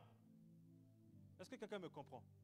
Voilà pourquoi il y a des endroits, des fois, comment ça s'appelle? On dit, et c'est là que j'arrive pas à comprendre. Bon, c'est pas grave, c'est un autre truc. Oh non, j'étais parti quelque part, on nous a volé les pieds, on nous a pris ceci, on a pris notre ombre. Mais parce que tu marches comme ça, tu vas comme ça, tu ne comprends pas les choses, tu vas chez quand, tu manges en pagaille, tu dors chez des gens en pagaille, tu donnes tes vêtements en pagaille. Non! Même dans ce que l'on fait, je vous ai dit, il y a le principe d'échange. Si je viens chez toi, je ne sais pas, tu n'es pas trop net. Il y a des trucs que je vais faire avant de venir. Je vous dis la vérité. Si tu viens chez moi, tu es net. Jésus-Christ dit, quand vous arrivez à un endroit, vous trouvez la paix. Que la paix soit avec vous, soyez les bienvenus. Si vous ne trouvez pas la paix, secouez vos pieds, etc. et partez. Mais secouer les pieds là, c'était un signe de malédiction qu'ils étaient en train de, comment ça s'appelle, de lancer sur cette maison-là. Le monde spirituel fonctionne avec des principes. Plus tu grandis et tu comprends ces principes-là, plus tu les appliques, plus tu es gagnant. Et plus tu es vainqueur même dans le combat spirituel. Et Dieu a compris aussi ces principes-là parce que par Jésus-Christ, il a échangé. La Bible déclare dans Ésaïe chapitre 53 qu'il a porté nos fardeaux, il a porté nos maladies, il a pris notre place, il a pris, comment ça s'appelle, il s'est fait rançon à notre place. Pourquoi? Parce que le plus grand échange qui a eu lieu sur cette terre, c'est l'échange de la croix. Parce qu'à la croix, Dieu a donné Jésus. Et je vous ai dit tout à l'heure que l'échange c'est gagnant-gagnant. Mais à la croix, nous étions plus gagnants que Dieu. Parce que, qu'est-ce que nous avons donné à Dieu qui peut représenter tout ce que nous avons obtenu à la croix? Rien. À la croix, il nous a donné la liberté. À la croix, il nous a donné la force. À la croix, il nous a donné la puissance. À la croix, il nous a donné la guérison. À la croix, il nous a donné beaucoup de choses que nous ne lui avons pas données. Mais Dieu même connaît ce principe-là. Il sait que si je veux la liberté de ces hommes et de ces femmes, je vais activer le principe de l'échange. Je vais donner Jésus-Christ à leur place. Si je veux la bénédiction de ces personnes, je vais activer le principe de l'échange. Je vais donner Jésus-Christ à leur place. Donc si Dieu qui est le plus grand des êtres qui échangent, qui es-tu pour ne pas échanger? Qui es-tu pour ne pas comprendre ce principe? Qui es-tu pour ne pas appliquer ce principe dans ton quotidien? À partir d'aujourd'hui, apprends à échanger. Tu le fais peut-être inconsciemment, mais je te dis la vérité, les gens qui comprennent ce message et qui vont appliquer cela, ils vont avoir de l'avance sur toi. Dans tes choix, apprends à être gagnant. Dans tes décisions, apprends à être gagnant.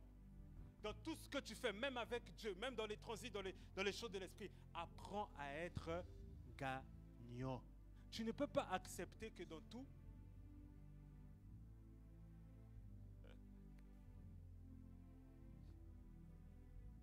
j'ai partagé avec un ami, je disais à cet ami-là, je disais, tu vois moi, je peux te montrer que je suis le pire des bêtes. C'est-à-dire, tu peux penser, tu me manipules, tu m'emmènes là, tu m'emmènes là. Je vais te laisser croire ça, comme si je ne sais rien, je ne vois pas et tout. Mais au final, tu vas te rendre compte que j'étais plus intelligent que toi. C'est-à-dire quoi? Je vous ai dit gagnant-gagnant. Il y a de ces choses-là dans les relations, même au travail. Tu peux avoir l'impression, comment ça s'appelle? C'est l'employeur seulement qui gagne, c'est la personne en face seulement qui gagne, etc. Mais si tu es plus intelligent que cela, au final, tu peux sortir plus gagnant. Comment il y a des gens qui ont réussi à se faire licencier pour avoir des primes et des choses en retour que eux-mêmes de démissionner? Frère, ton employeur, un exemple, ton employeur n'est pas ton ami. Ton employeur, lui, il veut l'argent. Quand je vais au travail, je fais le strict minimum, je rentre chez moi. Ce n'est pas mon ami. Je ne vais pas détruire ma santé pour... non. Ce n'est pas mon ami. Donc demain, si je meurs ma santé, ils vont me remplacer, ils vont faire offre d'annonce, remplacement, etc. Il ne faut pas te tuer au travail. C'est bien, mais il ne faut pas te tuer. Ta famille a besoin de toi, tes amis ont besoin de toi. Donc mon employeur, ce n'est pas mon ami. Lui, il gagne de ma présence. Donc il y a des choses, si j'ai envie de poser des vacances, etc. On va aller au bureau, on va négocier. Si on ne négocie pas, arrêt maladie. C'est la vérité? Hein? Non, arrêt maladie. Non, mais si, je serais malade. Je serais malade. Parce que toi, tu veux gagner, mais moi aussi, je veux gagner. Bon, après, l'avantage, c'est moi, j'ai beaucoup de vacances et c'est facile de gagner. Mais si un jour, on est sur le terrain de discussion, je suis en train de te dire, j'ai besoin de vacances, 2 semaines, j'ai quelque chose d'important. Tu ne me donnes pas. Je vais tout faire. Tout. Et tu viens au bureau.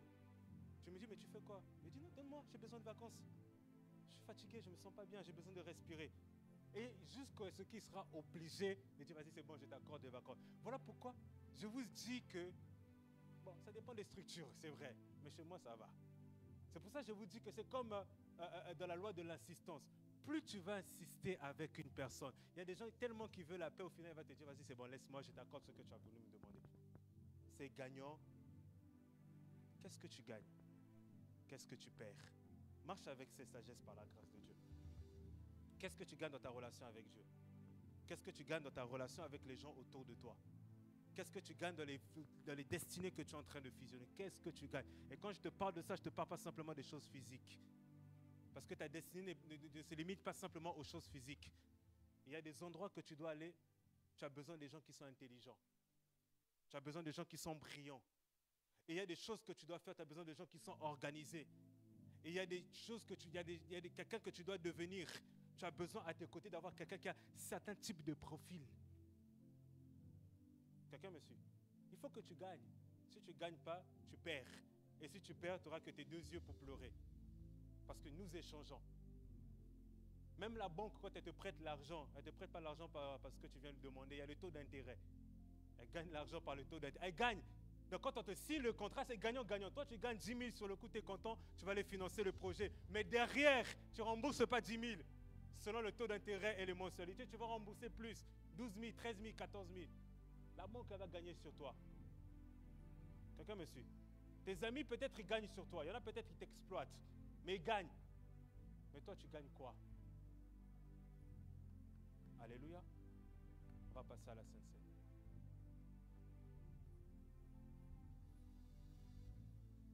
Tu veux m'aider?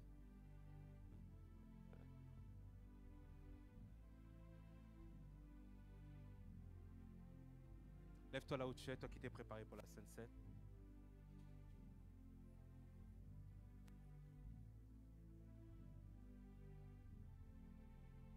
J'aimerais que pendant juste 2 minutes, tu puisses déjà remercier le Seigneur pour sa parole,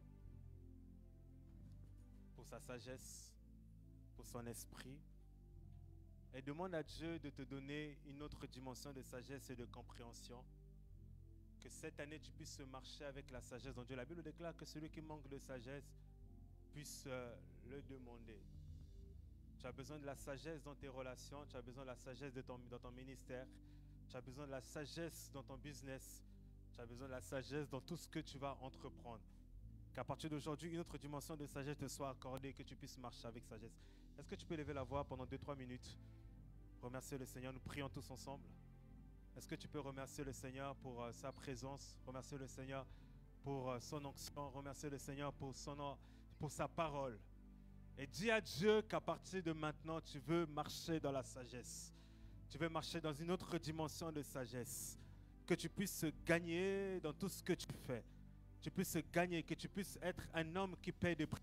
Parce que tu as compris que dans le domaine physique et dans le domaine spirituel, tu as besoin de payer des prix, tu as besoin de faire des sacrifices de soi, des sacrifices de ton argent, des sacrifices de ton sommeil, des sacrifices de beaucoup de choses, de ton caractère, pour arriver là où tu dois arriver. Tu cherches la gloire et un prix derrière. Dis à Dieu, je cherche la gloire, mais il y a un prix derrière et je veux payer ce prix-là. Je cherche des grandes choses, des bonnes choses, mais il y a un prix derrière. Et j'ai besoin que tu m'aides à payer ce prix. Est-ce que tu peux prier encore 1 minute 30? Est-ce que tu peux prier le Seigneur? Demander l'aide au Saint-Esprit par sa sagesse. Que tu puisses détecter, identifier les prix que tu dois payer. Les prix que tu dois payer. Il y a un prix que tu dois payer. Le prix de ton argent.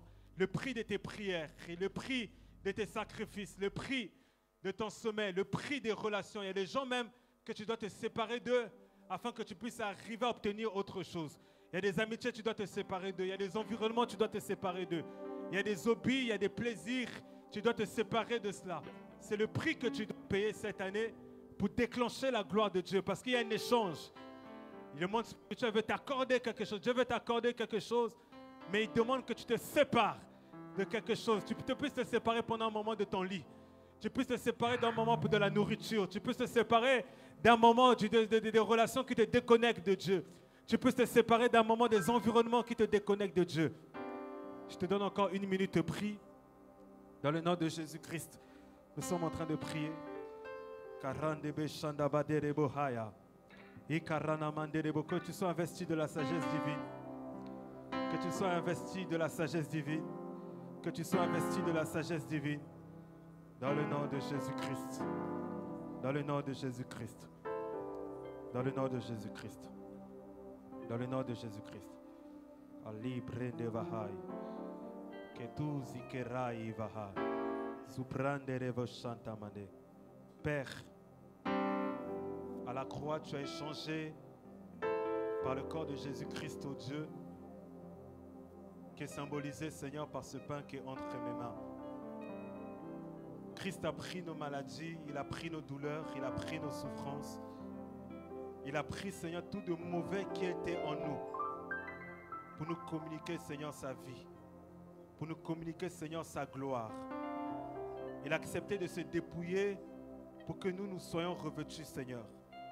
Il a accepté, Seigneur, de descendre pour que nous puissions monter et nous asseoir, Seigneur, avec Christ dans les lieux célestes. Seigneur, à cause de l'échange de la croix, Seigneur, que ce matin, par cette table et par ce pain que je te présente, que dans le domaine de l'esprit, quelque chose de mauvais en nous soit échangé. Que la maladie soit échangée en guérison. Que, Seigneur, la pauvreté soit échangée en richesse. Que la faiblesse soit échangée en force. Impacte, Seigneur Dieu de gloire, que cette table, au travers, Seigneur Dieu de gloire, que désormais ce pain que je te présente, et au travers, Seigneur Dieu de gloire, que cette coupe, dans le nom de Jésus-Christ, bénis cette table. Introduis, Seigneur, spirituellement ton sang dans nos veines, dans notre ADN, dans nos lèvres, dans nos corps, dans notre intestin, dans tous les organes de nos corps qui sont défectueux, qui sont malades, qui ont besoin de réparation. Fais-le, je t'en prie, je t'en supplie. Active, Seigneur, la loi de l'échange prophétiquement, que nous puissions l'expérimenter dans le nom puissant et glorieux de notre Seigneur Jésus-Christ. Amen.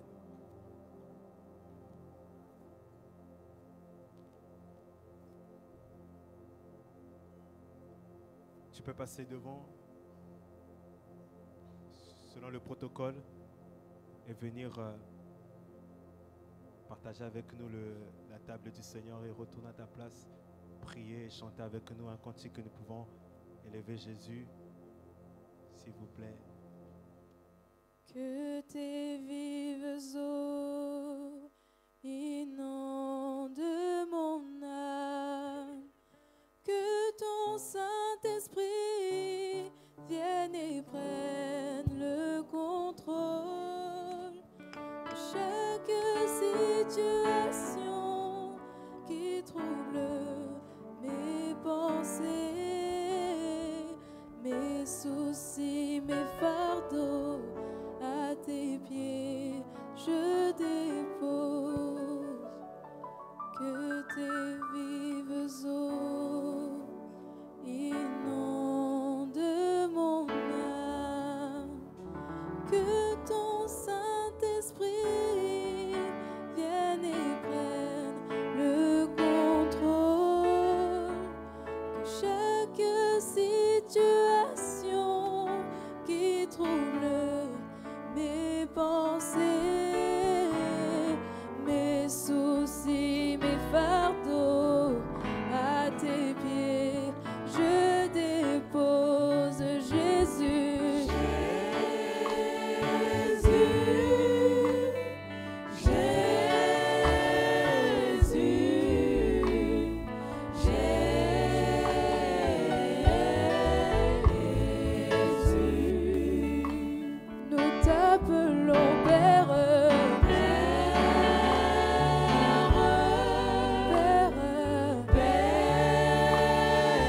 Oh,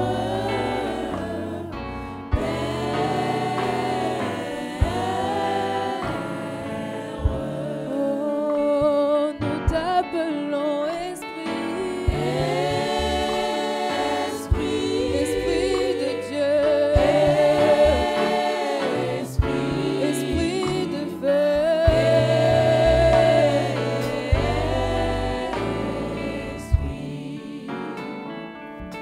oh, que tes vives eaux inondent mon âme, que ton Saint-Esprit vienne et prenne le contrôle de chaque situation qui trouble mes pensées,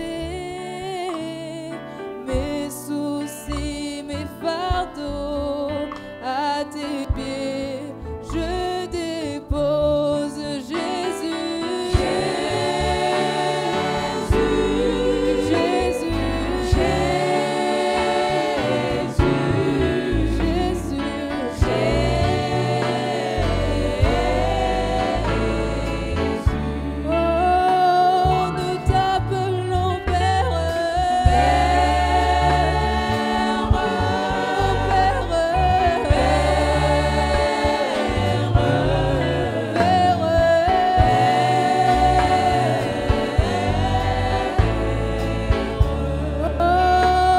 nous t'appelons Esprit, Esprit de Père, Esprit de Dieu.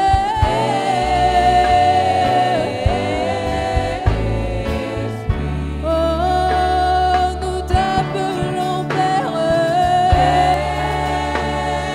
oh Père,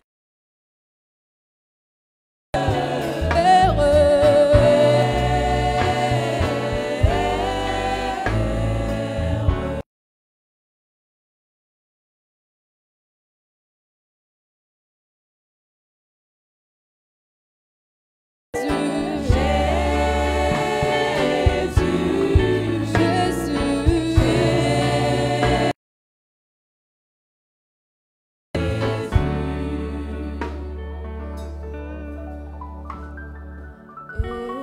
Esprit de Dieu viens, Esprit de Dieu viens, oh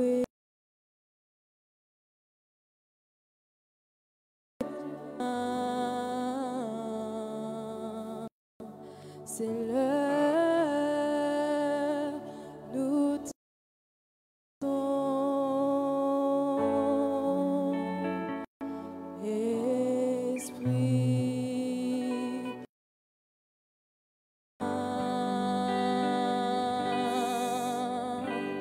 Oh Esprit, viens,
de Dieu vient.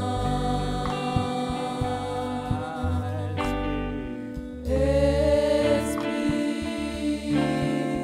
de Dieu vient. Père, nous bénissons ta présence. Nous honorons ton onction, l'activité angélique et Seigneur, le précieux bien que tu nous as fait. Que cette parole soit par ton esprit dans notre quotidien et que nous puissions l'appliquer dans le nôtre. Merci pour cette table qui nous a été bénéfique, Seigneur. Que ta bénédiction repose sur chaque tête. Et nous sommes convaincus qu'il y a eu, Seigneur Dieu de gloire, que les transactions par la foi, Seigneur Dieu de gloire, entre nous qui sommes sur cette terre et toi qui assis, Seigneur, que sur ton trône. Et nous allons continuer à le vivre, Seigneur, en cette saison, là où tu es en train de nous emmener et dans toute notre destinée, jusqu'à ce que tu nous retires de cette terre. Dans le nom de Jésus-Christ. Amen. Que Dieu vous bénisse.